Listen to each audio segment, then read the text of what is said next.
Assalamualaikum warahmatullahi wabarakatuh. Sugeng Rahayu. Apa kabar sahabat kehidupan semuanya? Semoga pada hari ini, saat ini kita senantiasa dalam keselamatan, kasugengan, kasarasan, dan kerahayuan tentunya. Oke, sahabat kehidupan semuanya. Kali ini kebetulan saya sedang silaturahmi ke Siti Hinggil Subileng di Kebumen Utara, yaitu di Desa Giri Tirto, Kecamatan Karanggayam. Nah, kali ini saya ditemani oleh sosok yang luar biasa, yaitu beliau Ki Pandawa Jati. Beliau merupakan dukun kopi, ya, dukun kopi Nusantara. Apa kabar Ki? Lama tak bertemu. Alhamdulillah sehat Ki Sugeng. Alhamdulillah. Terima kasih telah hadir ke Siti Hinggil. Ya, kebetulan ketika saya main ke tempat beliau, diajak beliau untuk ke Kali Tempuran nih, Ki. Kali Tempuran itu merupakan apa, Ki? Ya, kali yang dua bertempur. Ya. Oh, berarti pertemuan dua sungai ya, pertemuan dua sungai yang menyatu gitu ya. Iya. Ya. Ini merupakan kali tempuran yang namanya Kali Sawangan ini. Ya. Nah, kali ini kita akan ngobrol-ngobrol lah, karena beliau memang ahli di bidang perkopian dan beliau juga seorang budayawan, seorang pelaku spiritual juga, seorang penekun ajaran Jawa dan Kejawen juga. Dan tentu beliau merupakan sosok yang tidak asing lagi di dunia perkopian Nusantara gitu kan, dengan salah satu produknya yaitu kopi gemplong.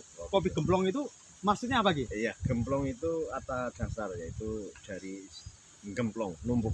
Ditumbuk gitu ya. Berarti memang kopinya tradisional ya, ditumbuk gitu ya. Tradisional. Oh, iya. Kopi gemplong merupakan brand Kebumen yang diprakarsai oleh beliau, oleh panjenengan ya, Ki. Iya. Oke, Ki. Nah, ini ada beberapa hal yang ingin saya tanyakan. Ini sambil ngobrol mana, Ki? Ya. Wah, ini sambil kopinya ya. dicoba. Coba ini kopinya. Kopi gemplong khas Kebumen.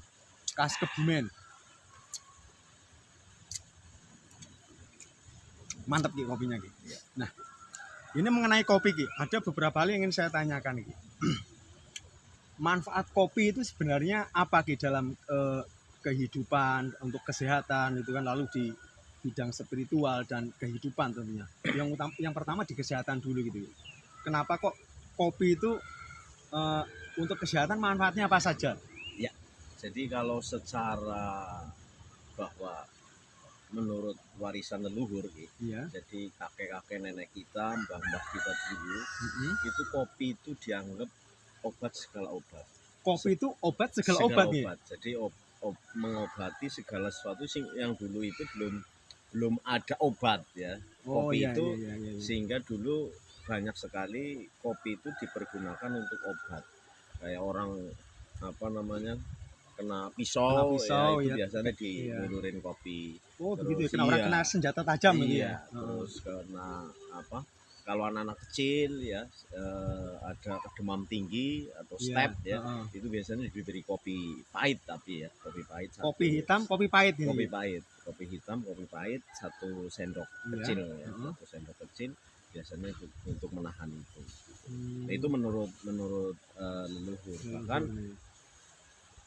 banyak di cerita-cerita orang-orang tua dulu, bahkan kesurupan saja, kesurupan ya. Orang kesurupan itu sembuh dengan kopi pahit. Dengan kopi pahit ya. Iya. Jadi, nah, secara ilmiahnya bahwa kopi itu memang mengandung kafein. Kafein itu bisa merangsang saraf ya, untuk kayak orang tidur itu membangunkan gitu ya. Oh, gitu. Jadi ya karena mengandung kafein, sehingga kalau orang ngopi itu jadi semangat ya, kembali, fresh kembali, sehingga menurut saya kopi itu betul-betul bisa membuat kita lebih sehat, lebih fresh gitu. Jadi makanya orang-orang tua dulu sampai umurnya cukup panjang, kalau orang-orang dulu panjang umur, karena memang kopi itu ternyata bukan hanya untuk tadi bicara kesehatan gitu.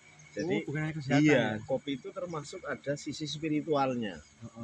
Karena kopi itu memang harus bahasa itunya ngolah pikir ya. Makanya istilah ngopi gitu, Ngopi, ngolah iya, pikir gitu ngolah ya. pikir. Bukan hanya sekedar ngopi medang gitu enggak, tapi Enggak, ada sisi iya, ngolah pikirnya ada sisi gitu ya. ngolah pikirnya. Iya, iya, Nah, iya, iya. bahkan makanya dalam Oh. konsep ngolah pikir itu kalau orang dulu itu doa itu kan kerentek apa ya, Doa, dari iya, hati, dari hati. kecil, yang hati Iya. yang paling suci ya yang di dalam. Apa yang diolah mereka itu ya mungkin karena seringnya berselaras dengan alam, menyatu Iya. dengan alam, sehingga mbah-mbah kita dulu itu sering ngolah ya. Diolah ya. Iya, ngolah Pikirannya diolah, kehidupan, kehidupannya ngolah diolah alam gitu ya. semesta Iya, iya, ya, iya, karena semua iya. dulu belum banyak seperti sekarang alat-alat canggih. Iya, iya, Nah, iya, dari iya. situ ngolahnya itu banyak menemukan hal-hal yang sifatnya baik makanan, terus untuk kehidupan bersosial, terus hubungannya dengan alam semesta, sumber mata air, itu diolah betul-betul. Sehingga dalam konteks memayu hayuning bawono itu betul-betul canggih menurut saya gitu. Nah, Padahal karena sudah zaman dulu itu canggih ya. sudah mereka. ya, zaman dulu itu sudah cukup canggih gitu dalam ngolah Iya. pikirnya gitu loh. Iya, iya, iya. Jadi mereka tidak hanya sekedar melakukan sesuatu berpikir hanya menggunakan akal, tapi bagaimana rasa ini betul-betul dipertimbangkan. Jadi selaras ya antara akal, pikiran, terus dengan hati dan rasa itu diolah bener-bener ya, selaras itu ya. Iya betul, Oh, sehingga gitu ya. nggak hanya semata-mata hanya akal pikiran gitu loh, tapi rasa tadi gitu loh, rasa. Sehingga karena dengan rasa itu semua serba dipikirkan dampak negatifnya. Oh, ini kira-kira kalau dilakukan berdampak atau tidak. Ini sejauh mengolah pikir. Nah, sehingga hati sucinya mbah-mbah kita dulu itu dalam Iya. mengolah pikir itu harus menggunakan cangkir gitu. Nah, cangkir kalau Cangkir itu iya. apa Ki maknanya? Cangkir itu ngencengaken pikir. Oh, cangkir itu ngenceng aku pikir gitu ya. Iya, ngencengaken pikir. Oh, iya, Jadi iya, iya. menggunakan cangkir itu dikencangkan pikir, apa yang lagi diolah pikirnya itu sehingga perlu diperkuat lah ya, Iya, iya, diperkuat. iya. Nah, mungkin kalau sekarang mungkin sudah banyak doa-doa, kalau dulu mungkin masih mantra, Masih mantra. Aduh Iya. Gusti kawula mugi kula angsal kewarasan saking Gusti misalnya seperti itu. Apa yang lagi diolah? Mungkin punya keinginan agar anak cucunya kelak bisa menjadi orang yang sukses, itu diolah.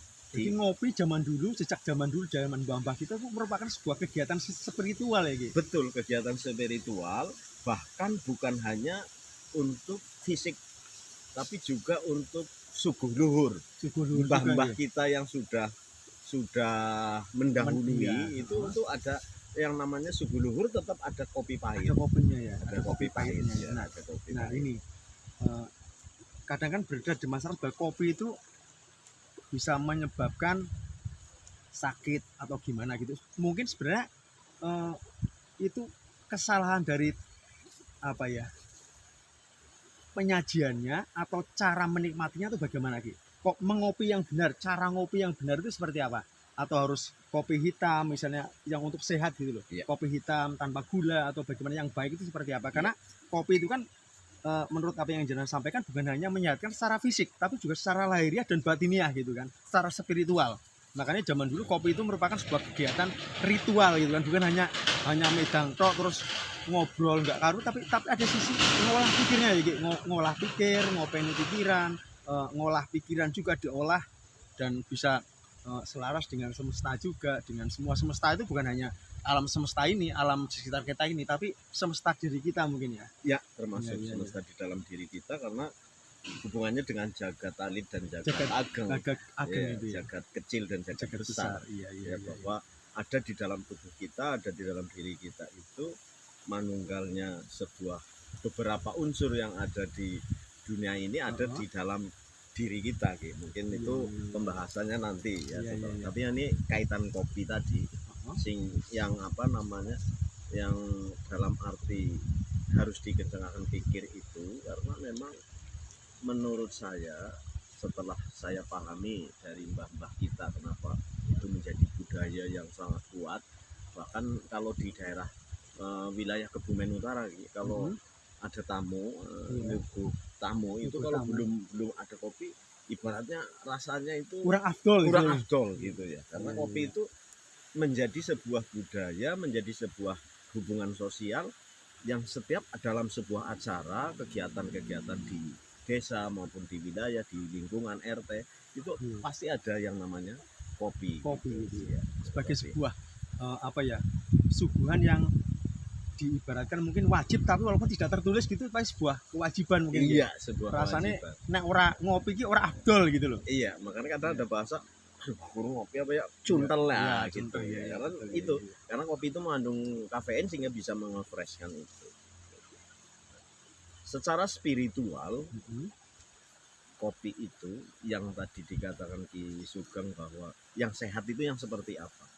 Ya sebetulnya yang sehat itu kalau dari dulu pun orang dulu mbak kita, kopi itu ya kopi.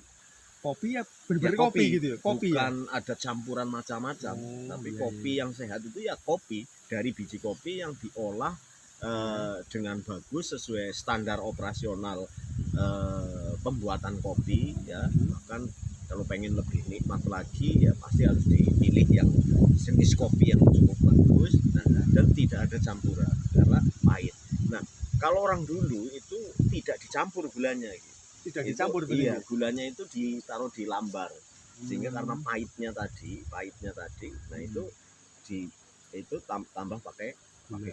Nanti dipisah nih, kopi pahit tetap kopi pahit. Nanti misalnya bagi yang suka gula gitu kan dikasih gula tersendiri ya, iya, tempat tersendiri. Iya, tempat tersendiri. Kayak sekarang kayak di hotel-hotel kan. Di hotel-hotel seperti itu ya. Jadi memang monggo yang mau itu sebenarnya ngikutin leluhur dulu kita. Berarti gitu. leluhur kita sudah canggih sekali, sudah mencontohkan dari dulu, sudah tahu. Mereka titan mungkin ya Ki ya. Iya. Titan, terus nitani dari berbagai macam mungkin observasi cara penelitian, terus pengamatan juga, ternyata kopi ini sangat banyak manfaatnya gitu kan. Iya. Jadi kadang kan ada kok ngopi mulai jadi sakit, nggak enak, berarti memang mungkin ada cara yang salah dalam ngopi ya Ki. Iya, karena mereka mungkin yang diminum bukan kopi gitu, Bukan tapi kopi. banyak campuran-campuran yang membuat ada pengawet mungkin, ada dan sebagainya. Itu yang memang tidak bagus, tidak bagus untuk tubuh ya. Mungkin makanya dalam jangka waktu sekian tahun. Iya. Kalau paling 2 kali 3 kali minum menurut saya tidak ada dampak, tapi gitu karena nyatanya bagi masyarakat sini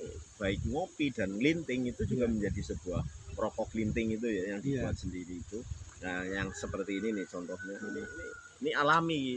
Ini rokok lintingan ya. Iya, ini rokok lintingan. Makanya ngopi linting itu menjadi budaya ya orang-orang dulu yang dalam menikmati hidup di sebuah pedesaan. Tapi selain secara itu secara spiritualnya menurut saya sangat-sangat luar biasa. Ya karena menggunakan rasa tadi, jadi dalam mengolah pikir dan mengencengkan pikir itu bahkan dalam setiap seruput, makanya kopi itu bukan minum sebetulnya gitu. Bukan minum kopi ya? Iya, seruput kopi. Jadi kopi itu bukan untuk karena orang itu haus, tapi memang harus dinikmati, harus betul-betul rasa pahitnya itu membuat ilmu atau pemikiran kita itu dalam sebuah kehidupan semesta. Ya bahwa hidup itu ternyata memang ada baik, ada buruk, ada siang, ada malam, ada senang dan susah. Itu tidak bisa kita tolak begitu. Sehingga kalau sudah terbiasa kita memahami bahwa hidup itu pahit, tapi di balik kepahitan itu ada manisnya. Sama dengan kopi. Kopi itu pahit, tapi sebetulnya ada glukosa yang melapisi kopi itu. Jadi kulit kopi itu sebetulnya manis, makanya semut itu banyak yang pada ke kopi. Iya. Jadi di balik kepahitan kopi ada harapan kemanisan. Nah, itu melambangkan filosofi bahwa kalau kita pengen hidup yang manis, ya harus merasakan pahitnya kehidupan, sehingga bisa nanti merasakan manisnya kehidupan. Tapi kalau langsung merasakan manisnya dulu, manisnya dulu, dikala kita menghadapi kehidupan yang pahit itu berat, nah, makanya kalau orang dulu itu berpesan jangan gumunan, jangan kagetan, jangan getunan.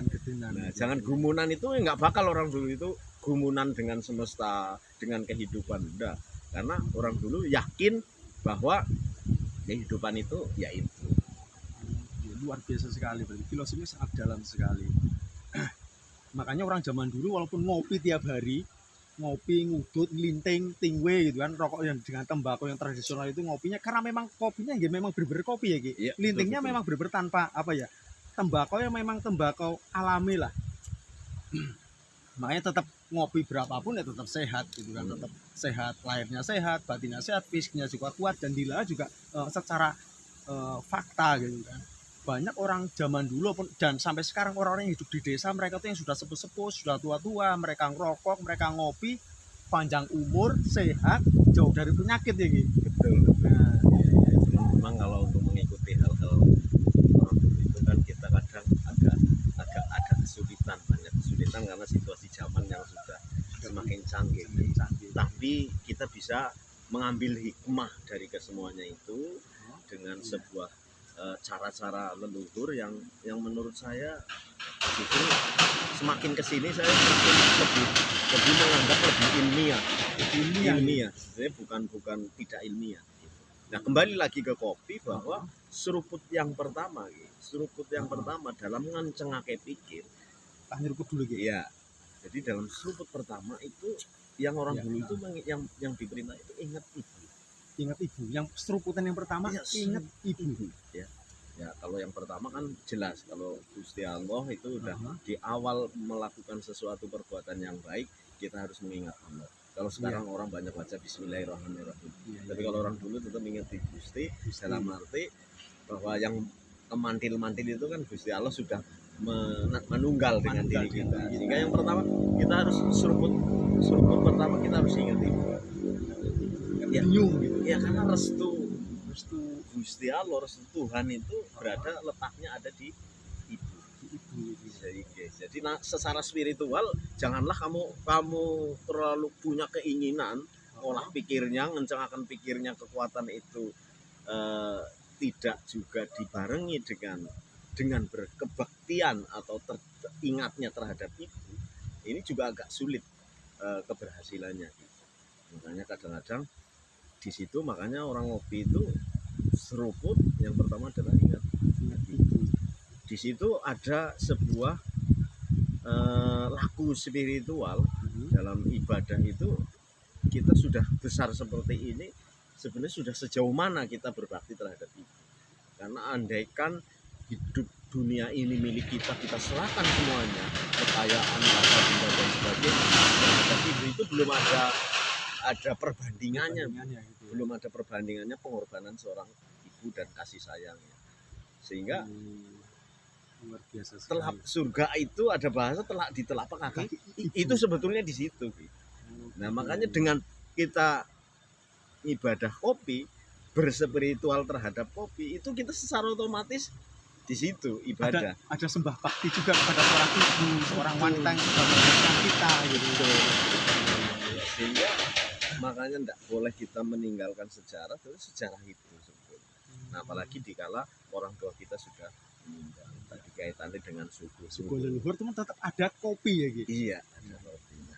Sehingga kalau orang sudah ngopinya itu semacam itu, sehingga nanti akan bisa bahasa sekarang ikro dalam arti itu bahwa kopi bisanya sampai pada sebuah gelas, ini prosesnya cukup panjang. Dari penanam kopinya, yang menanam kopi, petani kopi, terus nanti yang manen, belum yang nyortir, belum yang proses, belum yang menyeduhkan, sampai pada titik ini berarti itu prosesnya cukup luar biasa. Sehingga kalau kita ada berapa tangan orang yang ada berapa keringat, sehingga dalam proses seruput itu kita dalam proses menikmati ada keterlibatan orang banyak itu, sehingga kita akan sayang untuk sampai kopi ini disia-siakan misalnya, hanya sekedar kepentingan mulut saja, kepentingan mulut untuk kita haus itu bukan. Tapi dalam sisi kepahitan itu melihat, membaca itu semua, sehingga sisa dari kopi itu pun rasanya sayang untuk dibuang. Nah, kalau orang melakukan seperti itu, dasar seperti itu, ya Allah, semoga ini petani kopi ini sehat.